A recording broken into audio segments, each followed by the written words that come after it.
Hello everyone, welcome to the series of chapati side dishes. Weekly once అయితే చపాతీ mandatory మా ఇంట్లో. ఎవ్రీ వీక్ కూడా different types of side dishes prepare చేస్తామండి. It can be curry, it can be chapati. ఈ week side dish turn వచ్చేసరికి aloo masala curry. దీనికి కావాల్సిన ఇంగ్రీడియంట్స్ ఏంటంటే ఆలూ, క్యాప్సికమ్, క్యారెట్, మిర్చి, onion, salt, turmeric and salt. First aloo, carrot, capsicum, మిర్చి, onions అన్నీ చాప్ చేసేసి పక్కన పెట్టేసుకోండి.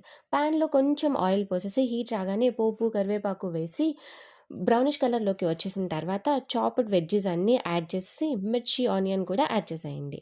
కొంచెం సాల్ట్, కొంచెం పసుపు వేసి అలా కలబెట్టేసి తగినంత వాటర్ యాడ్ చేసి మూత పెట్టేసేయండి. మధ్య మధ్యలో చూస్తూ ఉండండి. మూత పెట్టేసిన తర్వాత పీసెస్ అన్నీ బాగా బాయిల్ అయిన తర్వాత వాటర్ ఆల్మోస్ట్ 90% అబ్జర్వ్ అయ్యాక add some more salt if needed. కొంచెం కారం, కొంచెం గరం మసాలా యాడ్ చేసి అలా తిప్పేసి ఒక 2 minutes బాగా హీట్ రానివ్వండి.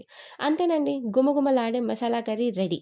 సేమ్ కర్రీని ఓన్లీ ఆలూతో చేస్తారు కొంతమంది, ఇంకొంతమంది ఆలూ విత్ క్యారెట్తో కూడా చేస్తారు. బట్ నా టిప్ ఏంటంటే క్యాప్సికమ్ కూడా యాడ్ చేయండి. కర్రీ అయితే సూపర్ టేస్ట్ ఉంటుంది. నా రెసిపీ మీరు కూడా ట్రై చేసి ఎలా ఉందో కమెంట్.